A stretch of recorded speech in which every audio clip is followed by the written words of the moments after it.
Aku bukanlah siapa-siapa. Inilah sampan bersama saya, Pater Domikevi SVD.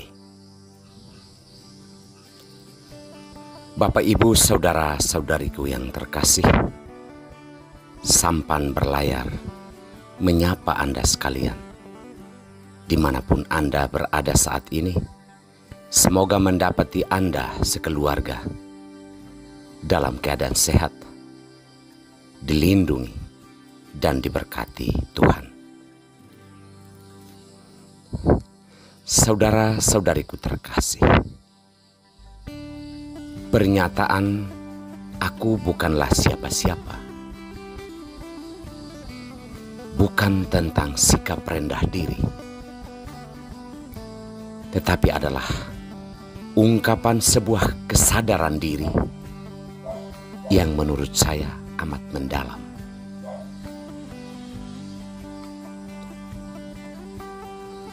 Artinya bahwa ketika orang mengungkapkan pernyataan ini, ia sedang berada dalam sebuah kesadaran diri yang amat dalam, bahwa dirinya itu atau kita yang mengungkapkannya bukanlah siapa-siapa. Kita tidak memiliki banyak hal dalam diri, dan kita juga tidak mau supaya menganggap diri lebih penting, lebih hebat dari siapapun. Sebagai seorang beriman, ini adalah tingkat kesadaran yang paling mendalam, dan semestinya kesadaran seperti ini ada dalam diri setiap kita, baik Anda maupun saya. Saudara-saudari terkasih, sabda Tuhan yang kita dengarkan dan kita renungkan pada minggu biasa kelima tahun C pada hari ini berbicara tentang suatu kesadaran dari seorang beriman. Dalam bacaan pertama kita mendengar Yesaya. Ia dibawa Allah untuk menyaksikan kemuliaan Allah yang begitu besar, yang menguasai langit dan bumi.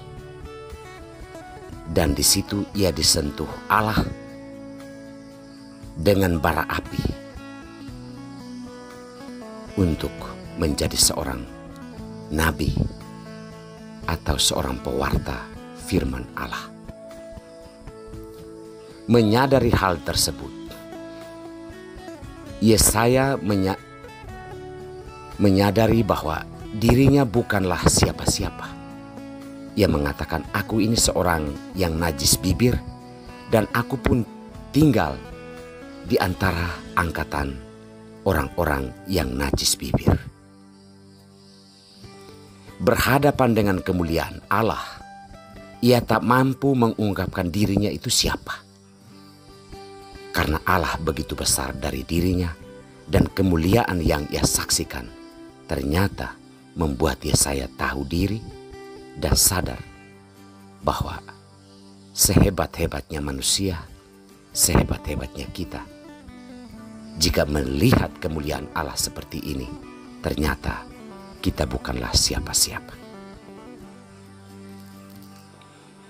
Yesaya kemudian dipakai Allah untuk mewartakan kemuliaan Allah yang tampak dalam kehidupannya.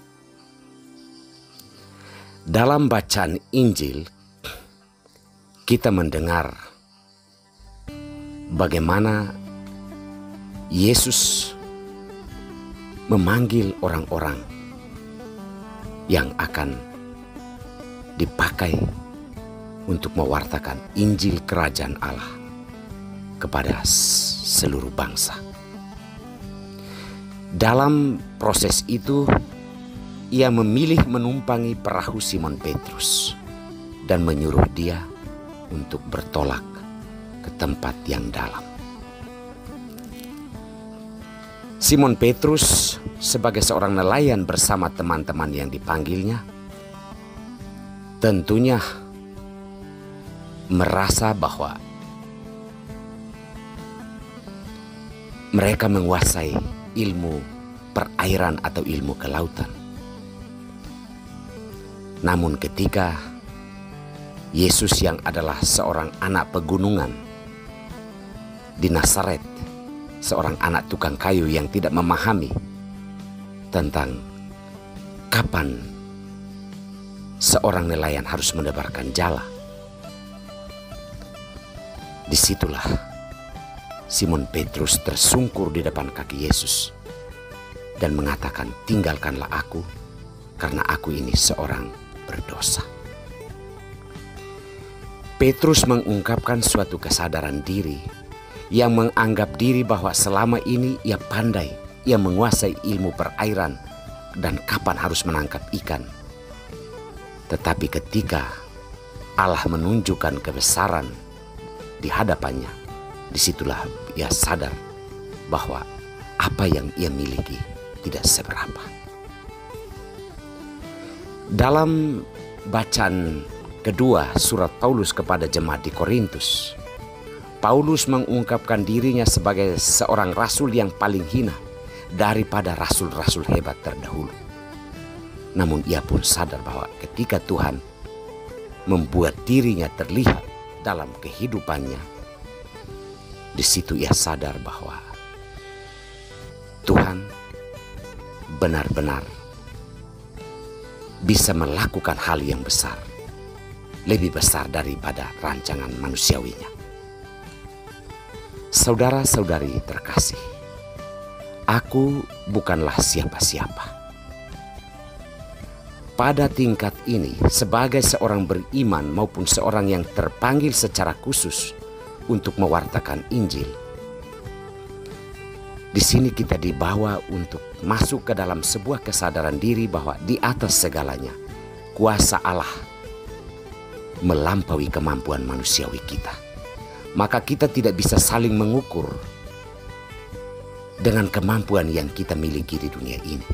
Kita tidak bisa saling menilai dan memvonis baik atau buruk, hebat atau tidak. Karena Tuhan mampu melakukan hal apapun, termasuk pada orang yang paling hina sekalipun. Hal ini hanya akan mungkin kalau orang menyadari diri dan tersungkur di depan kaki Tuhan. Ya Tuhan, aku ini seorang yang najis bibir. Ya Tuhan, tinggalkanlah aku karena aku seorang berdosa. Dan aku adalah manusia yang paling hina. Aku bukanlah siapa-siapa. Disitulah rahmat Allah bisa bekerja dalam hidup kita. Semoga Tuhan memberkati kita semua.